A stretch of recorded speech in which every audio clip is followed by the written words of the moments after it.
بسم الله الرحمن الرحيم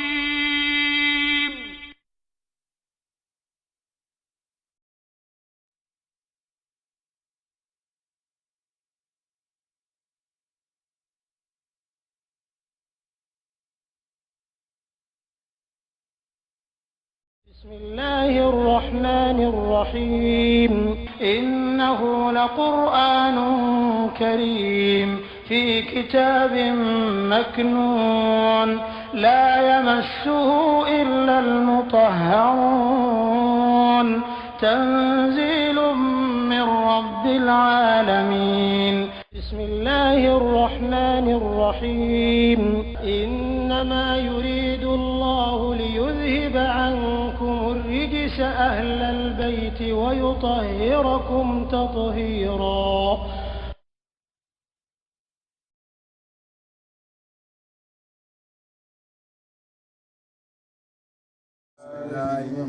Amanga sura yisi ni seti masala toye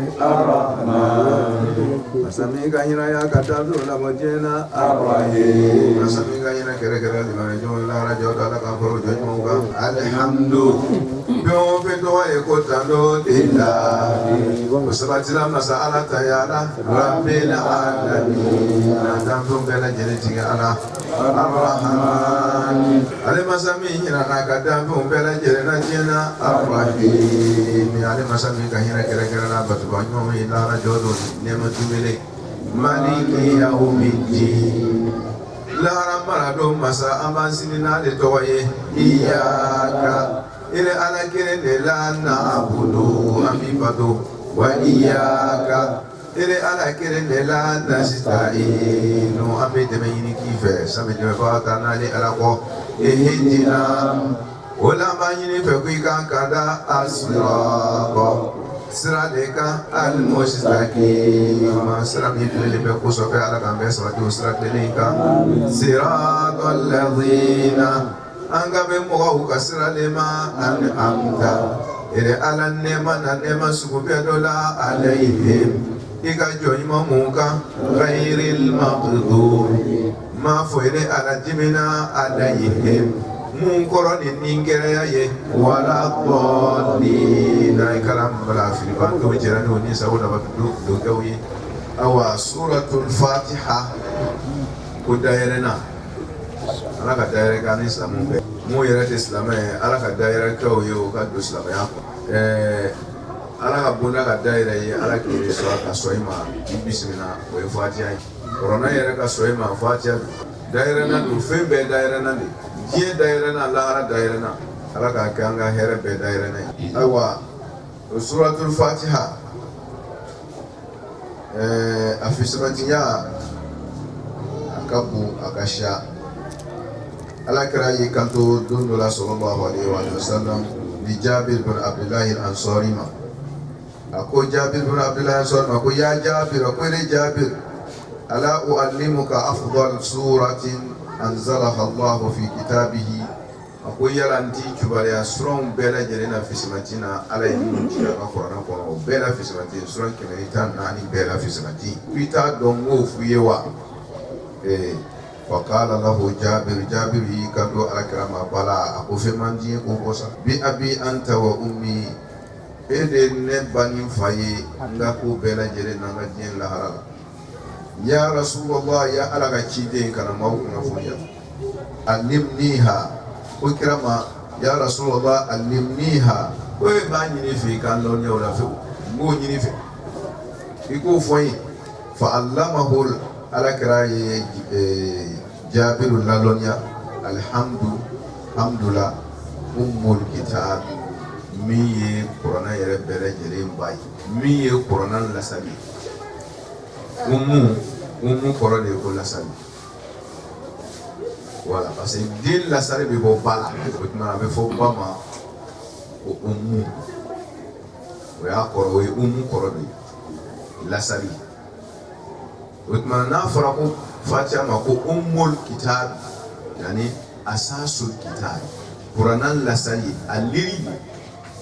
mi meta yiri duma bogola no bora yiri koro yiri ga yiri ya bana yan le fla bu beja utmana qur'anan liri Allah sal min be na bela jere no de be qur'anan to be la nyanamaya parce yiri leli de be yiri flaburu be la nyanamaya yiri buru ka bunye chugo chugo sambe flaburu ka nyinge nyawu lille ba be serbi utmana qur'anan liri na la sali woye suratul fatiha awa woye bayan amana do ya akoro do yoyi umun korobe do wala ji ka ira ka foko ba dembe bale ladi nimba sigla dembe sigina yara kola dembe yara ko nimba yara kashla dembe kashafe otmana dembe bala batu aka ko ketawla hal domine na yemin dumla na ya burudo yo na ta burudo yi otmana be bale ya flet no da aka ko ketawla na so ake otmana be bala tigi tama chugo la dirige do chugo la ko bedo la utmana ba kala nyamaye denye odo ko fogo imamu amama ummu ya ummu alelebe to nyefe ko fe mo ba ni labato deme ba ko ni aga sinta chugo be laje utmana labato li bonala chugo ko ni la utmana suran to bela jelembe suratul fatiha di labato c'est-à-dire que Fatiha de Israël a trouvé. Et bien la Qur'an yorota a bendobe sur le Fatiha de Qur'an. Allez ya nguroi tobe twalo. La ka lasu. Ako ayiko kira ya le lalonya Qur'an la sari ni Qur'an bala. Summa kala ko ayo ayale kalam Fatiha la ka baminge kira ya ale kalam Fatiha la ka baminge. Jabir bin Maifa ko summa kala ko kira ibana ki kanto ya Jabir ko ya Jabir ala ukhbiruka anha ako yalanti do fuya ko lawa no iko ni esrom bela fisnanti iko ni odo sawo wore Fatiha mete donga to doni nyafuyi kala Jabir yi kanto bara ako femani ko bosa bi abi anta wa ummi ne bani fate se ka fendi makele bo ngadiye kateme mbani mfaka mana nloni yaula fa akhbirni faqal ko kira man nloni yaula fe umma fi kan kuna foni yaula kira yi kan to ama ako hiya shifaa'un min kulli da'in ako fatia min fu ya kola ka yirele Jabir la ko flado shifaa'un min kulli da'in ko flado kabo bana sugu bedo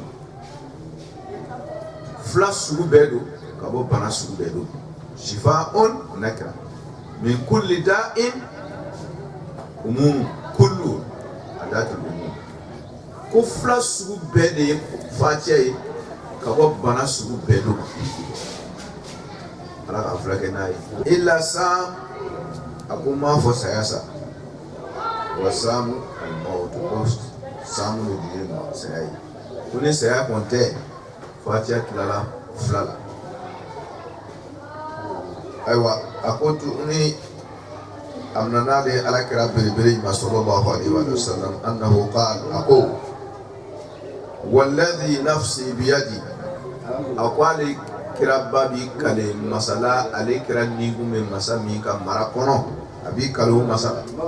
ma anzalallahu fil tawrati wa ala majrika tawrata wala fil injil ala ila majrika injila wala fi zabur ala ila majrika zabur wala fil qur'an ala ila majrika qur'an misluha misla qur'an nyamudala alamma jiri ke taurata ni injila ni zaburu korona wala fil qur'an qur'ana yara fana kono misla hanyona anyona tei sadi qur'ana yara kono na Fatiha nyona tei zaburu kono na Fatiha nyona tei linjila kono na Fatiha nyona tei e taurata kono na Fatiha nyona tei sadi ke kitabu maji ka wasanga ba kono ni afara ba nyona yara te qur'ana yara kono ale yara de ale yara sadi Fatiha ya yara n'o tɛ foyi tɛ kuranɛ kɔnɔ min bɛ se ka jɔ ni fatiha ye o la ni ye sura min bɛ ten kɔrɔ de ko a ɲɔgɔnna kumakan ma bɔ ala fɛ ka n'a ka danfɛnw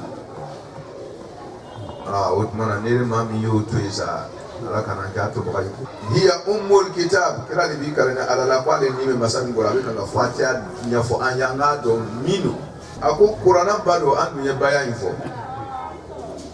an y'o ɲɛfɔ ka tɛmɛ wa hiya sab'ul mathani a ko ala tandokan 7 min n'a y'o jigi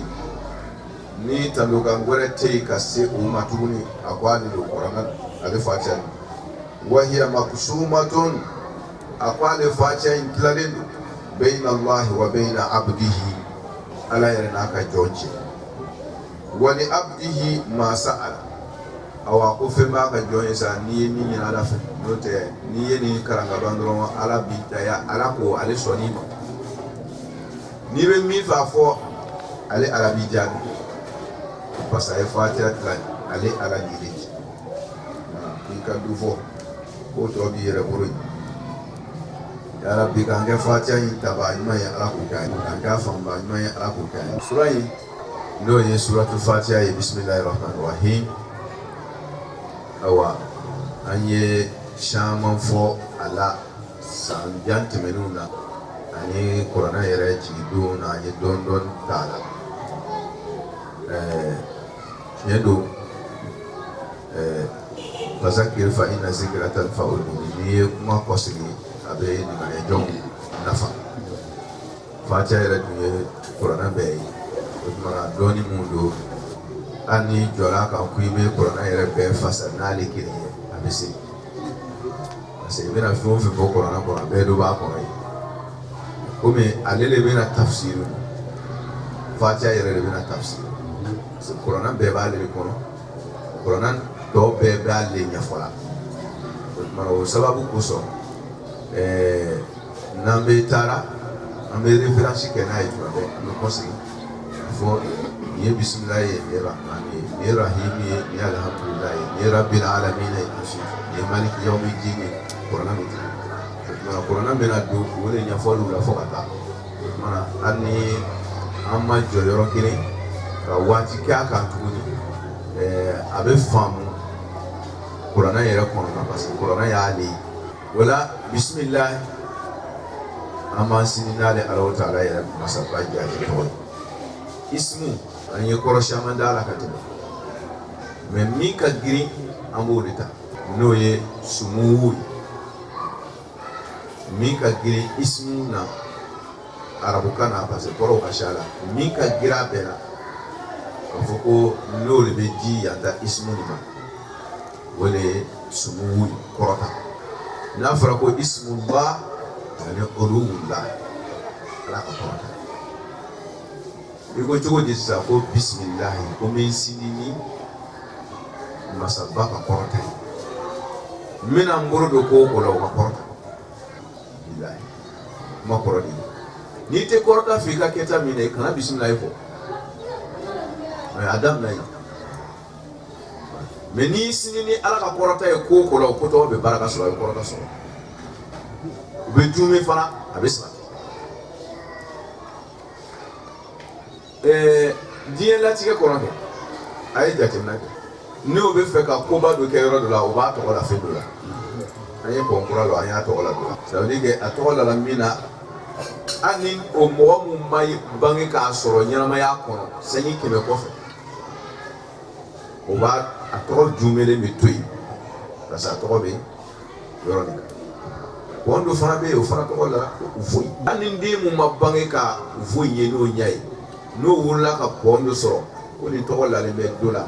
a tɔgɔ bɛ jume de wa a tɛ jume ça veut dire que n'i bɛ fɛ ko dɔ ka jume i bɛ a ko tɔgɔ sindi ni dɔ tɔgɔ ye n'i bɛ fɛ ko dɔ ka jume i bolo a ka baraka sɔrɔ i b'a sindi ni dɔ tɔgɔ ye diɲɛlatigɛ yɛrɛ taacogo bɛɛ bɛ ten a foyi tɛ diɲɛ kɔnɔ hali a ka telefɔni tɔgɔ lalen bɛ dɔ de la mariko i ko dɔ tɔgɔ de hali n'a maa tigi lɔ a tɔgɔ ma to yen wa a jumɛnna nɔ yatirɛsi bi ya bɛnzɛli bi hali n'o tigiw tɛ balo la o tɔgɔ dugu in sigila n'olu tɔgɔ ye min kɛ dɔrɔn a jumɛnna n'i bɛ fɛ i ka ko ka jume a ka baraka sɔrɔ kɛ a daminɛ ni ala ta ye abe juna abe baraka oye wole lo o ti ka bwala pour que ka ko kana baraka so akana dumi surtout ka seri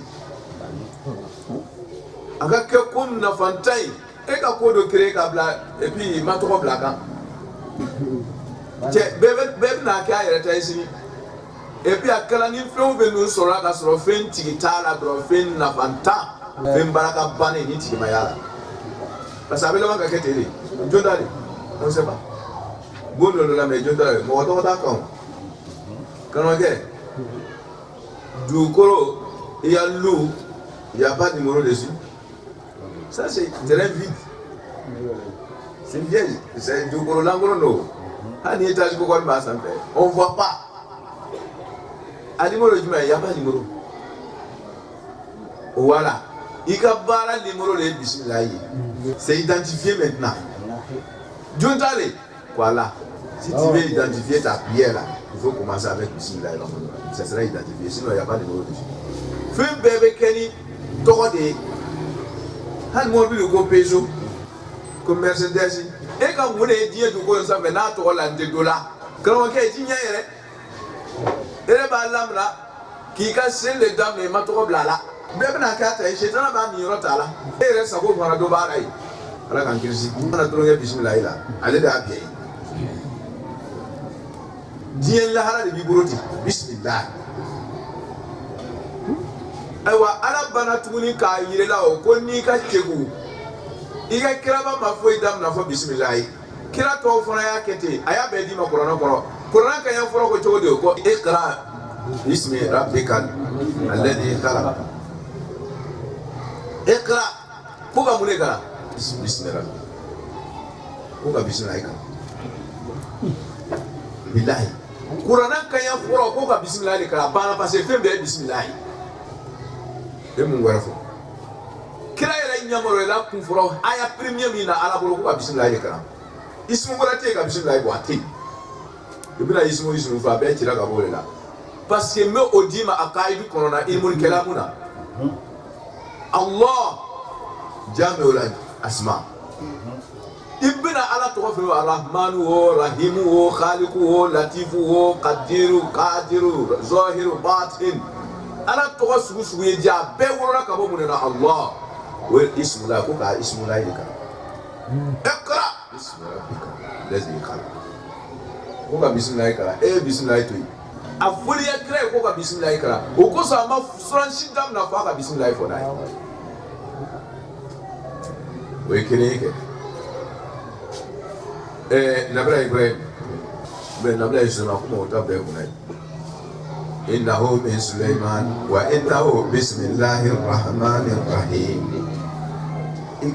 nabra sulaiman ayafu ye kwa le bismillah amma ka fo dam na bismillah إنه من سليمان فيه في مرة سليمان يرون إنه بسم الله الرحمن الرحيم أي بسم الله بلا دنيا أنا يكسر لك أتنا سليمان كان بسم الله فيرو بيفيو أبي كريم فيه درون إيجا هكذا سرو أي كلام نتا كريم فيه درون إيجا هكذا سرو ulu ni kele wala ulu ka bandro ulu te tulo gala ulu ba na no so ele ka bara ko bela kata mara sunya burma a beta be korona koro Ibrahim taw ni o kira nu beta o ka bismillah fo yoro nu korona ya be sitesi kala sunya ka jima teti ko fe na bodu do ko o mana fuyi ni madam na ala mugo boro no ma bismillah blanye et puis korona bana ka kelengele be nyamara ko ka bismillah dam na dai korona yere de ko oho ebe tiga kira yara fana ka sunna kono na parce que sunna hakika woni korona te nyomla o ko kullu dhi amalin ko bon lafzu fulado kullu amalin lam yubtada bi bismillah wa huwa abtar lafzu do wala bi surtout mi yere alu be tout lafzu directement fami كل أمر ذي بال لم يبتدأ فيه ببسم الله فهو أبطل mais a bɛɛ kɔrɔ ye ko baara o baara ni kɔni b'a fɛ a ka kɛ baara nafama ye dɛ n'a ma daminɛ ni bisimila ye k'a bɛ kɛ baara kɔtigɛlen ye hali ni ne ɲɛ b'a la belebeleba ni bisimila kɔni ma kɛ k'a sindi dɔrɔn a bɛna baraka bɛna ban de kɔfɛ ko o ko ni bisimila n'a ma daminɛ n'o ye dɔrɔn o ye ko tɔgɔ tiɲɛni Ala kana an ka baaraw tiɲɛ o tuma na e ko i y'a daminɛ ni Ala tɔgɔ ye ko bisimila masaba min ye fɛn bɛɛ lajɛlen tigi ye fɛn bɛɛ bɛ masa min ka mara kɔnɔ n'o ye Alahu ye o ta kɔrɔta ko ne bɛ sini n'o de ye masa mara masa masaw ka masa o ka kɔrɔta ne bɛ sini n'o ye ka ko la mun bɛ se ne kɔrɔ tuguni a b'a la hali bi k'an ka ko sini n'o ye Ala ko ka kɔrɔta d'an ma an ka baaraw la Ala k'o kɛ an y'an ka kuranɛ kalan sini n'o masaba ka kɔrɔta ye Ala k'an ka kalan in k'a kɔrɔta k'a daraja d'a la k'a kɛ an ma wasa n'a ye diɲɛ kɔnɔ k'a kɛ an ma wasa n'a ye lahara Ala k'o kɛ an ye yɛrɛ bonda la komi kuranɛ bɛɛ de b'a ye an b'a dɔ de fɔ dɔrɔn n'an bɛ tɛmɛ Ar-Rahman masa min n'a hinɛna ko an b'an sini ni Ala ye masa ka kɔrɔta ye o masa min n'o de hinɛna ka danfɛnw bɛɛ lajɛlen na ɲɛ bɛ fɛn o fɛn na walayi Ala de hinɛna bɛɛ la wajidul wujud ale de ka sɔrɔ bila yen oui ko masa min bɛ yen ka kɔn bɛ yen o de ye Ala ye masa min bɛ yen ka kɔn bɛ yen ni ko a bɛ yen Ala kɔnna bɛ yen huwa mawjudun qabla al-qabl masa min bɛ yen ka kɔn bɛ yen o de ye Ala ye masa damina bali masa sini bali masa laban bali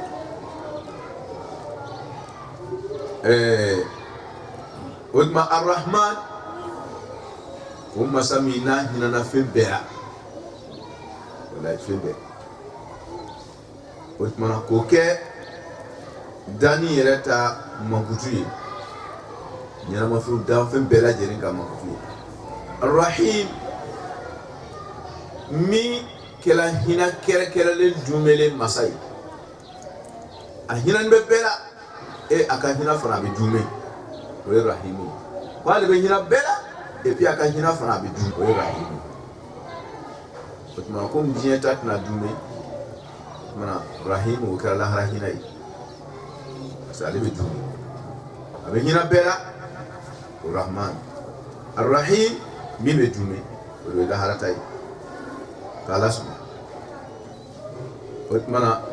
o ye aya fɔlɔ ye kuranɛ kɔnɔ n'i y'a bɔ Fatiha la o ye ka ko ye n'o tɛ Fatiha aya première le ye nin ye ten Fatiha aya première de dir'i ma ten bismillahir rahmanir rahim 1 alhamdulillahi rabbil alamin 2 n'i y'a bɔ a la dɔrɔn k'a kɛ ɲɛgɔrɛ ma o ye ka ko ye kuranɛ sura o sura bismillah y'a bɛɛ ka aya première ye kuranɛ sura o sura n bɛ hakika de dir'i ma ten Fatiha de y'a aya première a yɔrɔ bɛɛ la oui tiɲɛ don a bɛ se ka na wurudiliw bonda la o y'i ka ala deli sugu ye n'o tɛ hali n'i y'a tigɛ ka kɛ bisimi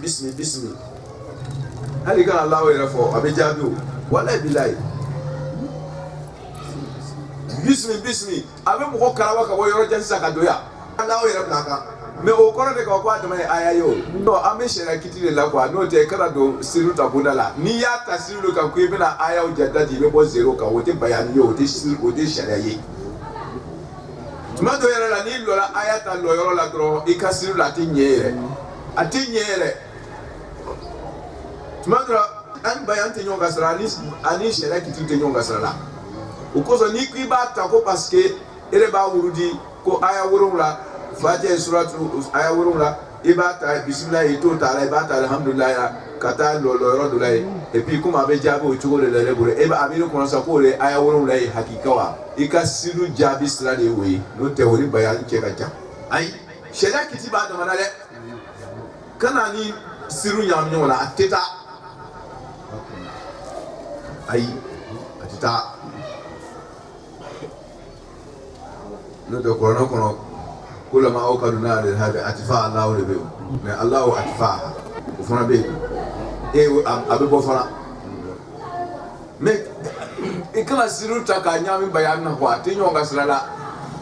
ni ya karakura kula ma o kaduna de habe atifa Allah ni ya kara de seri fana be bo Allah atifa seri la kenna mais ni ya ke zigu la be bo kana ta ku ibe shere ko mu ni be jami boro ko ibe na uta ka ke dina kisedwe e bora zero na mena dina na ka wara dali siru fana na ta bodali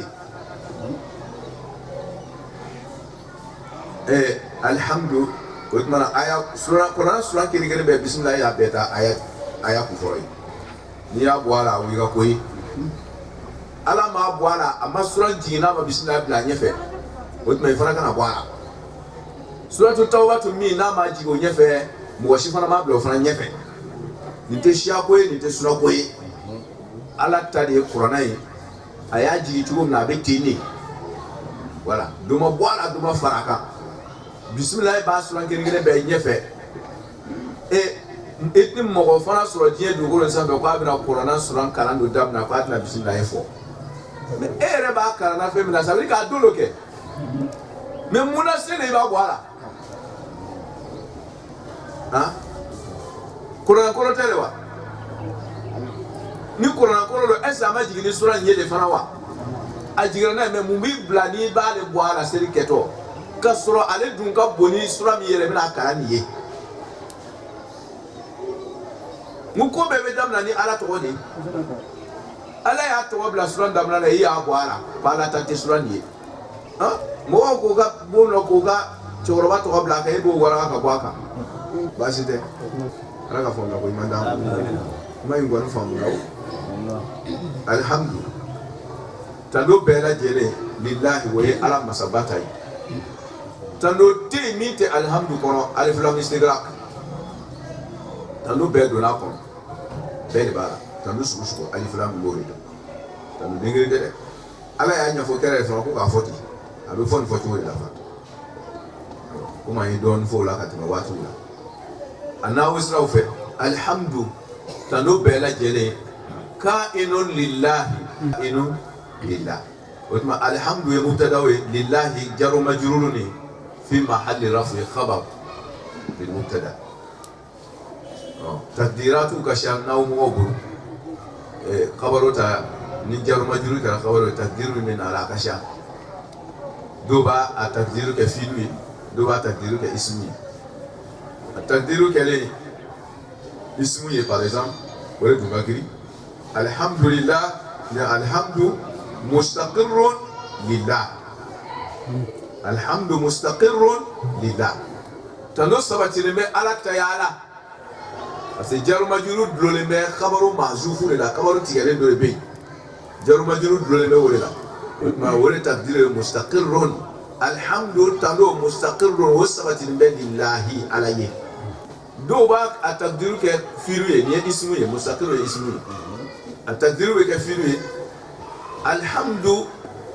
استقر لله الحمد استقر لله تنصبت لا على تيارا الحمد استقر فيلو وثمنا استقر وفيلو وفاعل كه جملة فعلية كه استقر فيلو وفاعل وفيلو وفاعل كه في محل رفع خبر للمبتدا نقول الحمد لله وثمنا وفيل وفاعل هي خبر لله دولته وفيل وفاعل لله جار مجرور دون وثم الحمد لله الحمد مستقر لله يميكا تقدير كتي والميكا الحمد استقر لله اوكي نيني ماجوريتي كا مكا يناو تبوندلا مي تقديرو كشا كتوكا نيكو الماجوريتي يسيا الحمد موجود لله الحمد كائن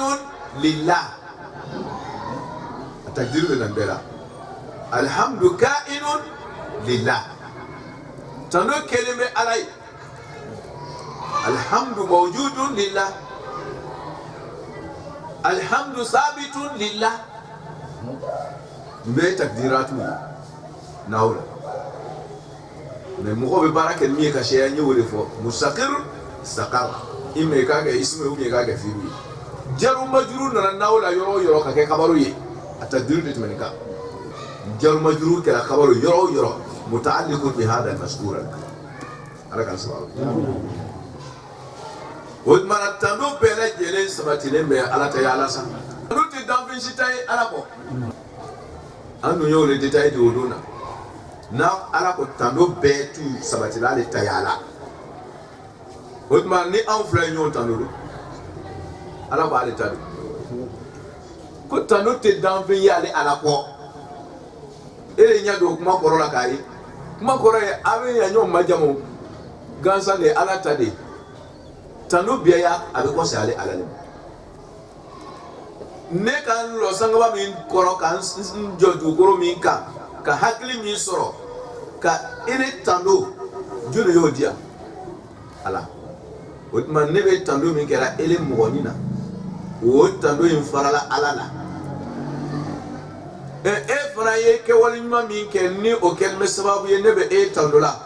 o ke walima yera fara farala ala la otman ni ne ala ka sebayata ka ele ye ala ka sibaya min ta ka walima min ke kile tando ni ala ka sibaya min dila ne mai ele fana ye ala ka sibaya min ta ka walima ya ke ne yele tando la a kuma koro ye an bela jele ala le to mana ko in ko segala ala le ala ka ke wale le ka ke ala ka ke wale fana ne fana ba ke la o mana tando in ko segale ala ma ja o mana alhamdu tando bela jele lillahi ala ta dan fetate Rabbil alamin dan fo bela jeleti Allahu akbar way Imam Ali ni ga korola ako ko alamu yere kile to toro na fara ko alamina ko majmu'atun min kulli makhluqin min al-jamadat wal hayawanat ini ke kujan ko rabbil alamin kirim pe ko majmu'atun min kulli makhluqin danfe nala ya dam e ba non je kon dronte o yesa alam basa ko yere dronte alam kiyama sabri ko danfe min kulli makhluqin alam ne be jiri mate corona ko Imam Ali ko nati ko danfe na dana ala boro olu jama'u kelen na bela jelen ka jama le wore ko alam olu de farala nyo ga ke alamina o mana do ma to ko to tanu bana iye danfe min kolo ma danfe min kolo ala e min da bela min da fo ka tala o bela jelen ka tando o bela jelen tigiya we masami ko e wo jama wale alamina ko jamadatu wal hayawanat akela fenjarayo sabike kaba kuru ka alambi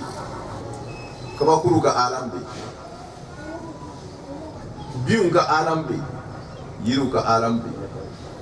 jiu ka alambi fonyo ka alambi fen sugu be ka alambi ka fara nyama fen fara ka benata alambi e obuka nyama ya kela obuka dieu tamana obuka ko kela akechugola me abere kono kwele tale dieu do era taro kwele bi luma lo kwele be damundo tala lugo tala kalasu alhamdu tando bela jere lillahi wa alai Rabbil alamin min be danfun bela jene ka kunya bo ba ma comme ango strong corona amna to ka ko se na me liaison qu'elle fatia et don na man ni nako c'est ni ko be ijo ka alhamdulillah kirebe ko fo kabako bi si bɛ ban kan ye o tuma na an bɛ to siran kɔnɔ ye o de ye alhamdulilayi rabbil alamin ye an bɛ to siran kɔnɔ ye alhamdulilayi rabbil alamin ye o tuma an bɛ to k'a didi ten o tuma i bɛna kate alhamdulilayi ninnu bɔgɔdenw ye sisan ka taa parce que ale ɲɛfɔ n'a ye o la an b'a tigɛ ten surumani ala ka waatiw nɔgɔya n'an bɛ to ka insijam ni liaison kɛ fatiha tɔw ye ayiwa arrahman o masa min n'an hinɛ n'a ka danfɛnw bɛɛ lajɛlen na diɲɛ kɔnɔna a ye rahman fɔ ka kɔrɔ a kɔsegin ka na fɔ rahman k'a yira k'a fɔ ko n'i ye ala tanto bonda dɔw de bɛ dayɛlɛ i ye i tun ye rahman kɔrɔ min ye n'i ye ala tanto ka kɔrɔ hɛrɛ wɛrɛ de bɛ dayɛlɛ i bɛna ala ka hinɛ bɔra i ye tuguni i bɛna faamu cogo wɛrɛ la i bɛna fɔ ko ja hinɛ bɛ hinɛ kɔnɔ i bɛna alamina fan ta fan ye sisan i tun bɛ alamu dɔ la i ka ala tanto ka lawo alamu kan rahman min tun dir'i ma ka fɔ ko ala tanto ka lawo kan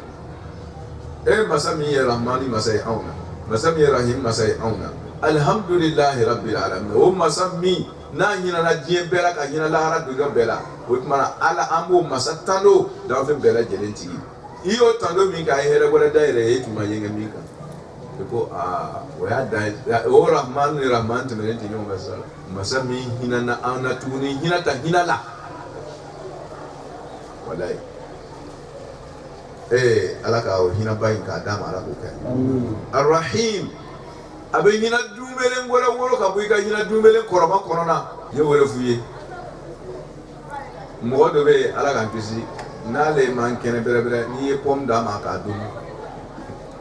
e min ka kɛnɛ vraiment i ka cellule bɛɛ tout est normal n'i ka pomme dun e bɛ diya min sɔrɔ pomme dun dɔ la cɛ de t'o diya sɔrɔ mun man kɛnɛ mais a bɛɛ bɛ pomme kelen de dun n'a ye mais min b'a to e bɛ damu ta n'a ye o élément ninnu k'i ma mais fɛn min bɛ dɔ in min ka kɛnɛ kɛ fɛn dɔ b'ale fari la k'a b'a diya dɔn n'i ka limaniya sera degré dɔ la ni bonda da yɛrɛ ka se degré dɔ la kɛ i bɛ damu wɛrɛ sɔrɔ kow la mɔgɔ tɔw t'o sɔrɔ parce que olu man kɛnɛ walayi i bɛ ala ko in ye ten kɛ du sigilen bɛ kan i bɛ tile ban kɔngɔ t'a mun na parce que a bɛ diya wɛrɛ la quoi il est i b'a ye ko dɔw yɛrɛ satɔ n'i ka ɲɛ ye dɔrɔn ɲinɛ k'a bɛ yɛrɛ kɔrɔ n'i ye c'est à dire jigitigɛ tɛ yen quoi mais n'i dun ka dɔ satɔ ala k'a ɲuman bɔ a man nɔgɔ dɛ n'i yɛngɛnna kow ni kow kan i b'a ye i bɛ hɛrɛ wɛrɛ sɔrɔ tuguni rahmaniya min tun b'i bolo ni dɔ wɛrɛ dayɛlɛlen dɔrɔn non rahimiya min tun b'i bolo tuguni en tout cas a bɛ taa ten de kiraw bɛ ɲɔgɔn dan yen de waliw bɛ ɲɔgɔn dan yen de alamɔgɔw bɛ ɲɔgɔn dan yen de n'o tɛ mɔgɔ si tɛ seli fana kɛra k'a loro i n'i ka kiraya bɛɛ ma i n'i ka waliya bɛɛ ma mais ale a yɛrɛ ka naani seli fana y'a seli a bɛɛ y'a daminɛ ɲɔgɔn fɛ ka sara bila ɲɔgɔn fɛ juste mais karamɔgɔkɛ dɔ ta ni sangaba ni dugukolo don a cɛ même dɔ ma miɲɛ ka tɛmɛ dɔ kan dɔ ta jɛda ma bonya ni dɔ ye tout est exactement mais cɛ dɔ sangaba ni dugukolo de b'a cɛbɛ cɛ parce que a taara yɔrɔ min na n'a ye a ka diya min sɔrɔ i m'o sɔrɔ a bɛ ten de ala de b'o kɛ mana sunya bolo ma maliki yawmiddin lahara mara don masa o tumana a kumana ale ala ka alaya kan bismillahir rahmanir rahim o ye ala ka alaya parce que ko bɛɛ ye ala ye do ko sa ale de ma inna lillahi wa inna ilayhi a bɛɛ bɔra ala yɔrɔ bɛɛ ko sa ala ma foyi tɛ ala kɔ bismillahir rahmanir rahim a banna o ye ala ka alaya ye a y'o f'i ye alhamdulillahi rabbil alamin o ye sifatul ma a ye danfɛnw ka mankutu di ma ko ale ala de ka ɲɛnamaya dan a y'o di ma k'ale ala fɔ ko ale de lasali k'a yira ko fɛn o fɛn tɛ ala ye o bɛɛ danfɛn ye alhamdulillahi rabbil alamin a y'o di ma anara boy ko arrahmanur rahim o nyara man fen to fe menye o bela jelen ka ko bale araburu je fara la haraka awa o timelen ko fe ko maliki yawmidin aya ale alate ko ke bansani kuntala way aye rabbil alamin aye dan ko min kama wele be jiri masisa maliki yawmidin awa ko dani kala ko be talaban dondo mami to waye ko yawmidin ko saratu ko be kala ka risa do dara ko bansante oho otmana ele kanki ika ko ke saka be moma usulu din be dili makaba tauhid noy alaka alayai wo alaka alaya be worori ke muna kira ukachiri parce alaka kilinya naka hinaya wole be kira uka kira ya woro oui parce tirite diena ele alako die dinde se ga yere bonogola do bot mana fui ka solution di die ma die ka bonogola parce tingwera ka lele ala yo solution min play wo kira uka chiri bot mana die tigiya ala tayara wole be kira uka kira ya woro usudi ba ko wala mo fata ba beli maliki yawmidin wa mi'adi ko te keni kuntala awa ko ni bela jere kunyi la harai ko dabara sara do kama la yiri do kama yiri turu kun aka denge ni mi te denge ta anturu kun ko anga siga asuma ko ni mi yere fana sumatna kala fana dinta la sumatala aturu kun ko anga afra buru a yiri boro ni a farao bo ni ka leru bo kama ko dlanai ko te keni kuntala ha antna leru bo antna farabo antna buruti ka tobili kenai sumata la frabuta la kwa mesiga koro atna denge o yiri to mu yina nga forola abe famu ko kunte femina wala ko kuntan tene ko kuntan ko mini kuntala kunte mina voilà c'est-à-dire résultat la yintala ka kete droit ta dron o teo abe famu ma ala ko diya kunye maliki yawmidin ya rabbi kanda wasaka kuni kanda la kanda ko ke lahara kama ala ko kan imaniya ni e wodi saka kun imaniya ni ya rabbi amuna ta isini ala ka fa ko manda ko don no ambaka ala ka sini kene da fa me ko ima ala ko no ya be na ya fam ya abara ko sita ma ala ko kan tira ya barka mo no na horma Allahumma salli ala